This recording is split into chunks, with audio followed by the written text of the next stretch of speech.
और जिस दिन जनता को सच्चाई का पता लग गया ना, उस दिन आपको छुपने के लिए जगह नहीं मिलेगी। इससे पहले बात करते हैं मुद्दे की। नमस्कार दोस्तों, सच बनाम झूठ प्रोग्राम में आपका स्वागत है। बाबा जी बताते हैं कि देवी शक्ति ने सृष्टि की रचना की, लेकिन दोस्तों वास्तविकता ये है, सृष्टि की रचना करने वाला परम अक्षर ब्रह्म, जिसका वास्तविक नाम कबीर है। दोस्तों ये बात हम नहीं कह रहे, इसका प्रमाण हमारे सदग्रंथों में लिपिबद्ध है। और जिन जिन संतों व महापुरुषों को कबीर परमेश्वर मिले, उन्होंने भी अपनी वाणियों में ठोक करके गवाही दी है कि कबीर परमेश्वर ही सर्व सृष्टि रचनहार है। कबीर पूर्ण परमात्मा है। यह प्रमाणित हम आगे आपको वीडियो में पवित्र वेदों से करके दिखाएंगे। पहले बात करते हैं देवी जी के ऊपर, जिसमें देवी जी खुद देवी भागवत महापुराण में किसी अन्य ब्रह्म की पूजा करने को कहती है। वह अपनी पूजा भी करने को मना करती है। और ब्रह्म श्रीमद् भागवत गीता में कहते हैं कि वह परम ब्रह्म है, जो सर्व सृष्टि उत्पादक और पूजनीय है। तो इस प्रकार देवी जी सर्व सृष्टि रचनहार कैसे हुई, आइए देखते हैं देवी भागवत महापुराण में। ये देखिएगा, श्रीमद् देवी भागवत सचित्र मोटा टाइप, गीता प्रेस गोरखपुर से प्रकाशित, 7वां स्कंद, और ये 562 पृष्ठ पे, ये 562 पृष्ठ। देवी के द्वारा हिमालय को ज्ञानोपदेश और ब्रह्म स्वरूप का वर्णन। सौम्य, इसको हम अविनाशी बता रही है ब्रह्म को, दुर्गा अक्सर ब्रह्म कहती है। उस वेदने योग्य लक्ष्य का तुम वेदन करो, मन लगाकर उसमें तन्मय हो जाओ।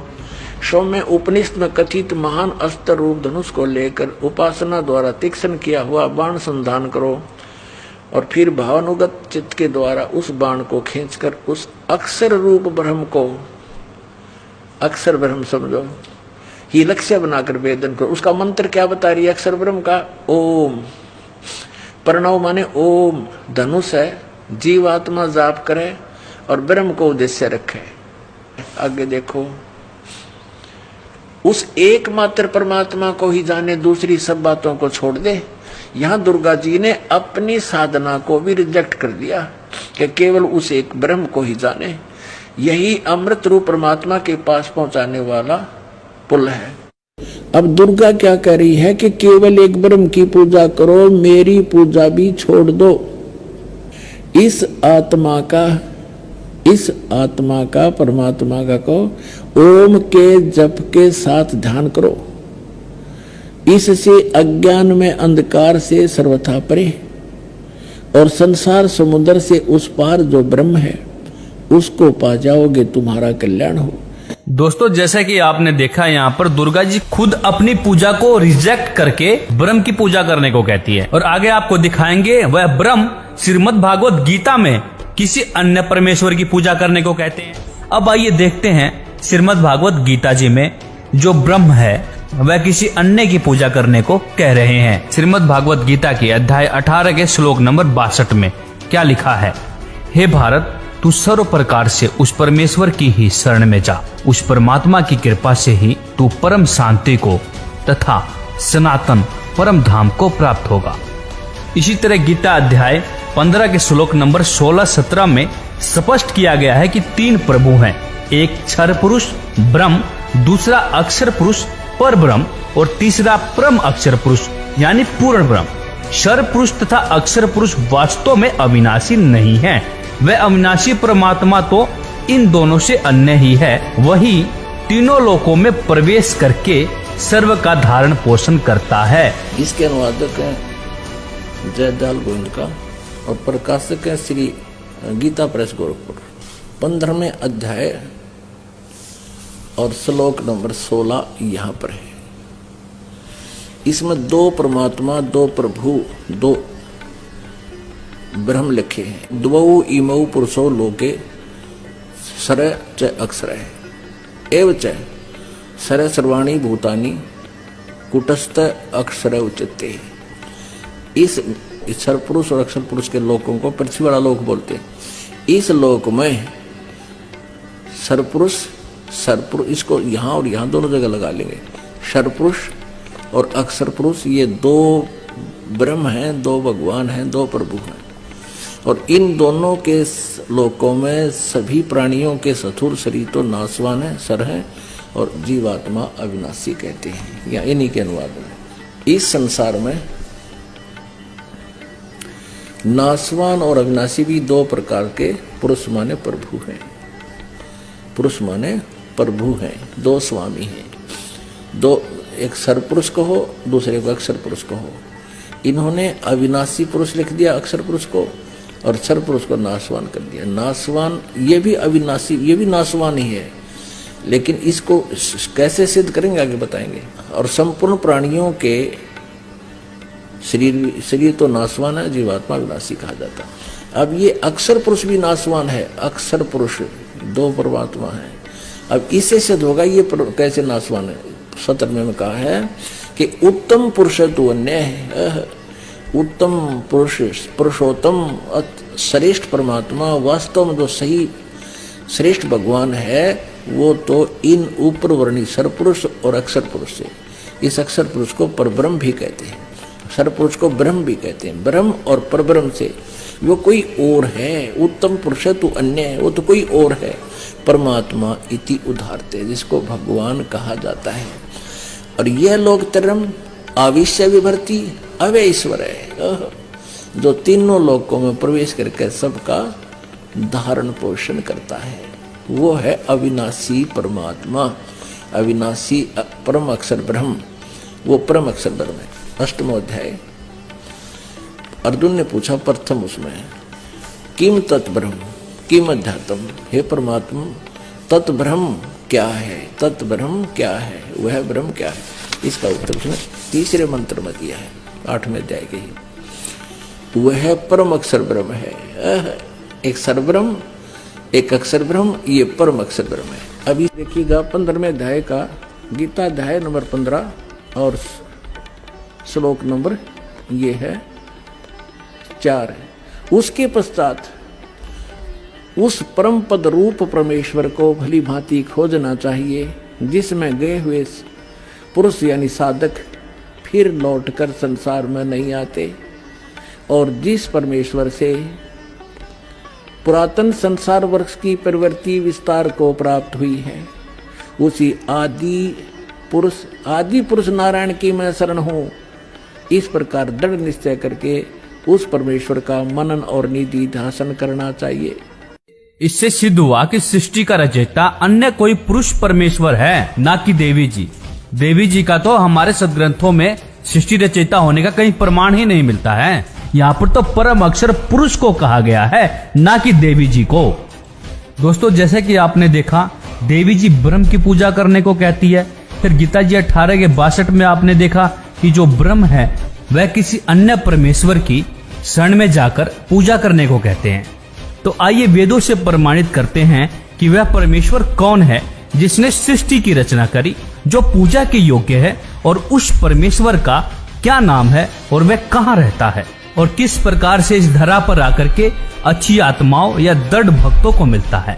तो आइए सबसे पहले आपको कबीर साहब का सृष्टि रचयिता होने का प्रमाण अथर्ववेद कांड नंबर 4 अनुवाक नंबर 1 के मंत्र नंबर 7 में दिखाते हैं। जो अचल अर्थात अविनाशी जगत पिता, भक्तों का वास्तविक साथी अर्थात आत्मा का आधार, सबसे बड़ा स्वामी ज्ञान दाता जगत गुरु तथा विनम्र पुजारी अर्थात विधिवत साधक को सुरक्षा के साथ जो सतलोक जा चुके हैं, उनको सतलोक ले जाने वाला, सर्व ब्रह्मांडों को रचने वाला, काल की तरह धोखा ना देने वाला अर्थात सभी गुणों वाला, ज्यों का त्यों अर्थात कबीर देव है। भावार्थ, जिस परमेश्वर के विषय में कहा जाता है कि तमेव माता च पिता तमेव, तमेव बंधु च सखा तमेव, तमेव विद्या च द्रविणम तमेव, तमेव सर्वम मम देव देव, वह जो अविनाशी सर्व का माता पिता तथा भाई व सखा व जगत गुरु रूप में सर्व को सत्य भक्ति प्रदान करके सतलोक ले जाने वाला, काल की तरह धोखा न देने वाला, सर्व ब्रह्मांडों की रचना करने वाला कबीर देव, कबीर परमेश्वर है। अब आपको यजुर्वेद अध्याय 29 का मंत्र नंबर 25 दिखाते हैं। आज अर्थात वर्तमान में शरीर रूप महल में दुराचार पूर्वक झूठे पूजा में लीन मननशील व्यक्तियों को लगाई हुई आग अर्थात शास्त्र विधि रहित वर्तमान पूजा जो हानिकारक होती है, अग्नि जलाकर भस्म कर देती है। ऐसे साधक का जीवन शास्त्र विरुद्ध साधना नष्ट कर देती है। उसके स्थान पर देवताओं के देवता पूर्ण परमात्मा सत्य पुरुष की वास्तविक पूजा है। दयालु जीव का वास्तविक साथी एवं पूर्ण परमात्मा के स्वस्थ ज्ञान अर्थात यथार्थ भक्ति को संदेश वाहक रूप में लेकर आने वाला तथा बोध कराने वाला आप कबीर देव अर्थात कबीर परमात्मा ही हैं। भावार्थ, जिस समय भक्त समाज को शास्त्र विधि त्याग कर मनमाना आचरण पूजा कराया जा रहा होता है, उस समय कबीर देव कबीर परमेश्वर तत्व ज्ञान को प्रकट करते हैं। अब देखते हैं ऋग्वेद मंडल नंबर 9 सूक्त नंबर 96 का मंत्र नंबर 17। पूर्ण परमात्मा विलक्षण मनुष्य के बच्चे के रूप में जानबूझकर प्रकट होता है तथा अपने तत्व ज्ञान को उस समय निर्मलता के साथ उच्चारण करता है। प्रभु प्राप्ति की लगी विरह अग्नि वाले भक्त समूह के लिए कविताओं द्वारा कवितत्व से अत्यधिक वाणी में निर्मलता के साथ कबीर वाणी अर्थात कबीर जी की वाणी द्वारा ऊंचे स्वर से संबोधन कर कर बोलता है। वह अमर पुरुष अर्थात सत्य पुरुष ही अर्थात ऋषि रूप में स्वयं कबीर देव ही होता है, परंतु उस परमात्मा को ना पहचान कर लोग उसे कवि कहने लग जाते हैं, परंतु वह पूर्ण परमात्मा ही होता है क्योंकि उसका वास्तविक नाम कबीर देव है। ऋग्वेद मंडल 9 सूक्त 96 मंत्र 18 में भी इस बात के प्रमाण मिलते हैं कि वेद बोलने वाला ब्रह्म कह रहा है, जो पूर्ण परमात्मा विलक्षण बच्चे के रूप में आकर प्रसिद्ध कवियों की उपाधि प्राप्त करके अर्थात एक संत या ऋषि की भूमिका करता है, उस संत के रूप में प्रकट हुए प्रभु द्वारा रची हजारों वाणी संत स्वभाव वाले व्यक्ति अर्थात भक्तों के लिए स्वर्ग तुल्य आनंददायक होती है। वह अमर पुरुष अर्थात सत्य पुरुष तीसरे मुक्ति धाम अर्थात सत्य लोक की सुदृढ़ पृथ्वी को स्थापित करने के पश्चात मानव सदृश संत रूप में होता हुआ गुम्बद अर्थात गुम्बज के ऊंचे टीले रूपी सिंहासन पर विराजमान उज्जवल स्थूल आकार में अर्थात मानव सदृश तेजो में शरीर में विराजमान है।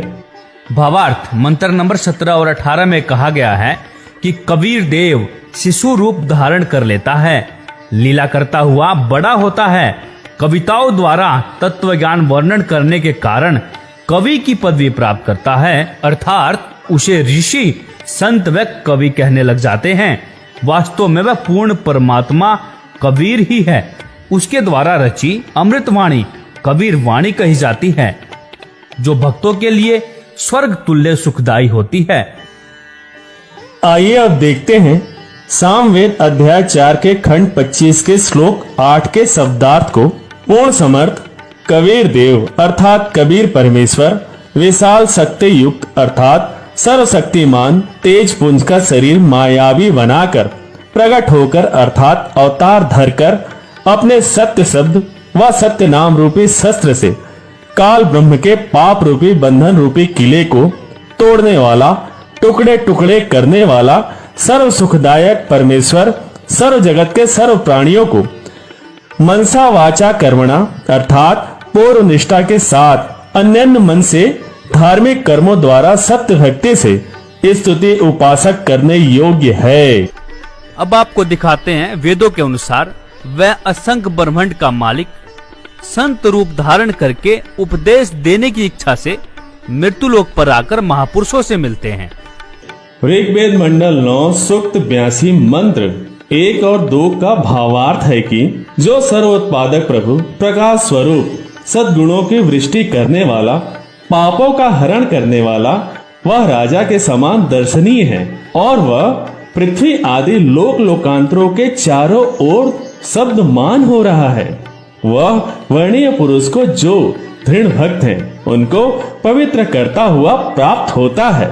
जिस प्रकार विद्युत स्नेह वाले स्थानों को आधार बनाकर प्राप्त होती है, उसी प्रकार उक्त गुणों वाले परमात्मा ने इस ब्रह्मांड को उत्पन्न किया है। हे परमात्मा, उपदेश करने की इच्छा से आप महापुरुषों को प्राप्त होते हैं और आप अत्यंत गतिशील पदार्थ के समान हमारे आध्यात्मिक यज्ञ को प्राप्त होते हैं। आप सर्वज्ञ हैं, शुद्ध स्वरूप हैं। हमारे पापों को दूर करके हे सोम आप हमको सुख दें और प्रेम भाव को उत्पन्न करते हुए पवित्रता को उत्पन्न करें। ऋग्वेद मंडल 9 सूक्त 86 मंत्र 26 में भी स्पष्ट उल्लेख है। आप देखेंगे यहाँ भी इसी बात का प्रमाण है कि यज्ञ करने वाले यजमानों के लिए परमात्मा सभी रास्तों को सुगम करता हुआ उनके विघ्नों को मर्दन करता है और उनको पवित्र करता हुआ अपने रूप को सरल करता हुआ वह कांति में परमात्मा कबीर देव विद्युत के समान क्रीड़ा करता हुआ वर्णीय पुरुष को प्राप्त होता है। यहाँ एक विशेष बात ध्यान देने योग्य है कि कांति में परमात्मा कबीर है। कवि का अर्थ यहाँ सर्वज्ञ किया गया है। आप खुद समझदार हैं। मूल संस्कृत में साफ लिखा हुआ है कबीर, और कवि का अर्थ सर्वज्ञ हो ही नहीं सकता। हम सभी पढ़े लिखे हैं और हम सब जानते हैं कि अंग्रेजी से हिंदी बनाते समय किसी व्यक्ति के नाम का अर्थ नहीं किया जाता। उसी प्रकार सभी धर्म ग्रंथों में जहाँ भी कबीर, कबीर देव, कबीरन आदि नामों का अर्थ नहीं करना चाहिए। परमेश्वर कबीर साहब जी ने कहा था कि हम ही अलख अल्लाह हैं, कुतुब गौस और पीर, मैं हूँ खालिक धनी, मेरा नाम कबीर। ये स्वामी सृष्टा में सृष्टि हमरे तीर, दास गरीब अधर बसूं अविगत सत्य कबीर। सतयुग में सतसुग्रत कह टेरा, त्रेता नाम मुनिंदर मेरा, द्वापर में करुणा में कहाया, कलयुग नाम कबीर धराया। 16 शंख पर हमरा तकिया, गगन मंडल के जिंदा, हुक्म हिसाबी हम चले आए, काटन यम के फंदा। पवित्र वेदों के अनुसार कबीर परमेश्वर जिन महापुरुषों से आकर मिले हैं, अब उन महापुरुषों की अमृत वाणियों से रूबरू करवाते हैं जिन्होंने कबीर साहब को सर्वसृष्टि रचनहार बताया है। उनमें से हैं संत गरीबदास जी छुड़ानी हरियाणा वाले, सिख समाज के महान गुरु नानक देव जी, संत दादू जी, संत रविदास जी, संत धनी धर्मदास जी, संत मुलुकदास जी और संत घीसादास जी, संत नाभादास जी। संत गरीबदास जी ने कहा है, अनंत कोटि ब्रह्मंड का एक रति नहीं भार, सतगुरु पुरुष कबीर हैं कुल के सिरजनहार। हम सुल्तानी नानक तारे, दादू को उपदेश दिया, जाति जुलाहा भेद न पाया, काशी माहे कबीर हुआ। संत नानक देव जी ने कहा है कि खालक आदम सिरजिया, आलम बड़ा कबीर, कायम दायम कुदरती, सिर पीरा दे पीर, सजदे करे खुदाई नु, आलम बड़ा कबीर। भाई सूरत मलुक की वेश, ऊ ठगवाड़ा ठगी देश, खरा सियाणा बहुता भार, धानक रूप रहा करतार। फिर संत दादू जी ने कहा है कि जिन मोको निज नाम दिया, सोई सतगुरु हमार, दादू दूसरा कोई नहीं, कबीर सिरजनहार। अर्थात कबीर साहिब जी ही सृष्टि के रचयिता, सिरजन रचना करने वाले हैं। फिर नाभादास जी लिखते हैं कि वाणी अरबों खरबों हैं, ग्रंथ कोटि हजार, कर्ता पुरुष कबीर हैं, रहे नाभे विचार। फिर संत रविदास जी कहते हैं, साहेब कबीर समर्थ है, आदि अंत सर्वकाल, ज्ञान गम्य से दे दिया, कह रहदास दयाल। फिर मुलुकदास जी ने कहा है कि जपोरे मन साहेब नाम कबीर, जपोरे मन परमेश्वर नाम कबीर। 4 दाग से सतगुरु न्यारा, अजरो अमर शरीर, दास मलूक सलूक कहते हैं, खोजो खसम कबीर। फिर धर्मदास जी ने कहा है कि आज मोहे दर्शन दियो जी कबीर, सत्यलोक से चलकर आए, काटन जम की जंजीर, हिंदू के तुम देव कहाए, मुसलमान के पीर। धर्मदास की अर्ज गोसाई, बेड़ा लगाइयो पर लितीर। दोस्तों, जैसा कि आपने देखा, विश्वसनीय चारों वेद व महापुरुषों की वाणियों में कबीर परमेश्वर जी को ही संपूर्ण सृष्टि रचनहार बताया गया है, और श्री देवी जी को हमारे सदग्रंथों में ना ही संपूर्ण सृष्टि रचनहार और ना ही पूजा के योग्य बताया गया है। इति सिद्धम, कबीर परमेश्वर ही संपूर्ण सृष्टि रचनहार और पूजा के योग्य हैं। इस पे आपकी क्या राय है? अपनी राय अवश्य दें। वीडियो अच्छी लगी हो तो लाइक, कमेंट और शेयर जरूर करें, और चैनल को सब्सक्राइब करना ना भूलें।